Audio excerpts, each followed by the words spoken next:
Have you ever been bullied? Yes, when I was in middle school, I was bullied a lot by several kids. I think the main reason why I was bullied was because I just didn't know how to fit in. I was somebody who stuck out, and I think as such I was bullied. I'm not trying to justify the kids who did it, they were not good, but they just didn't know better. Have you ever bullied anyone?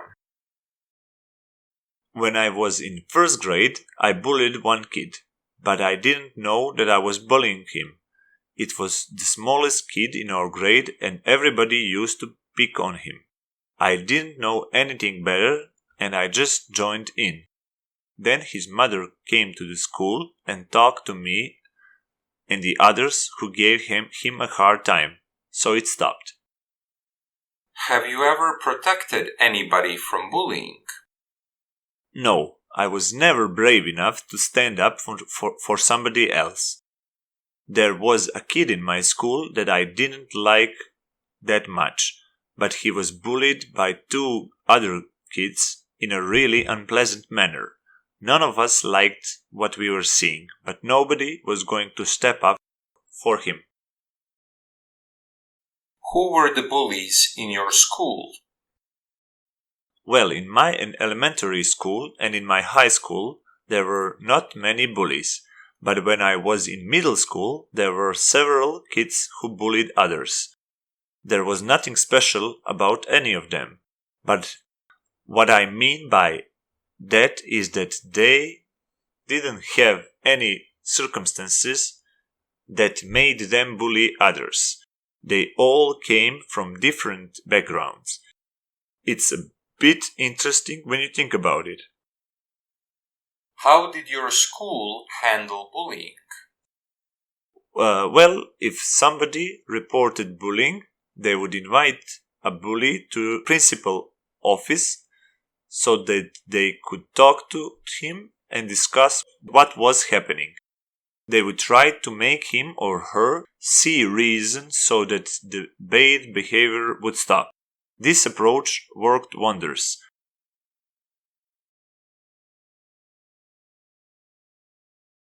You will have 60 seconds to prepare, and then you will speak for between 60 to 120 seconds.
Start speaking now. My favorite teacher was the teacher who taught Introduction to Psychology. He was somebody who taught us about the basic principles of psychology, what it was studying and what are its objectives. I cannot say that I had a close relationship to this teacher. The reason he was my favorite was because he didn't only teach what he had to teach us in a dry way. I mean, he didn't just teach the theoretical part. Everything that he taught, he connected to his own life. That brought the subject matter really close to us. And it's made it so much more interesting. The only time I interacted with him was when I needed to do something regarding the homework. The homework he gave us was actually really, really easy. and I interacted with him when I would raise my hand, when he would pick me to give the answer to a question he asked for the whole class. The most important thing he taught me was the fact that our mind is not some infallible thing that always registers reality as it's supposed to. The mind can make many mistakes when receiving the stimulation from the outside.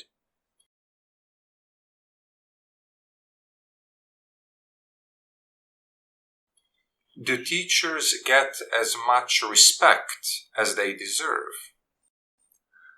I think that we all know the answer to this question, and the answer is no. Teachers have a really hard job, and it became especially harder as time goes on. The reason why that is because more is expected from them and they are given less and less resources. It is also a job that fewer and fewer people want to do, so the remaining teachers have a harder job. What is the appropriate compensation level for teachers? I think that they should earn the average salary multiplied by 3. I think that this would really make this job attractive, that more people would want to do it, because they would do a much better job. Even if we wouldn't need to raise the salary in order to attract more people, the teachers should still be given the salary because their job is really difficult. Who has a greater impact on us? Elementary school teachers or university professors? This is a tricky question.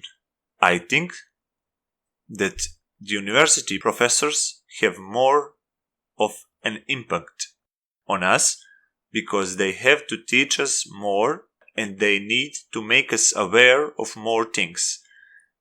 I don't want to say that they are also not important. It is quite important what elementary school teachers have to teach us.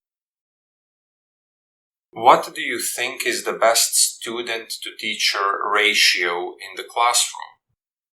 I think 1 to 15 or maybe 1 to 20. This allows the teachers to dedicate enough time to everybody. If you have one teacher and 30 students, then the teacher doesn't have enough time to really help everybody and to see what needs each of the student has. When this ratio is much lower, the teacher is gonna really help every student thrive. Then the teacher can find the solution for every student that has a problem. Do you think that it's hard to teach nowadays as opposed to previous years? Yes, I do. Because now the teachers are not only expected to teach various subjects, we also expect them to act as psychologists and social workers. They get blamed for all sorts of things. I find this to be ridiculous. Instead of making the teachers' lives easier, we are actively making it harder.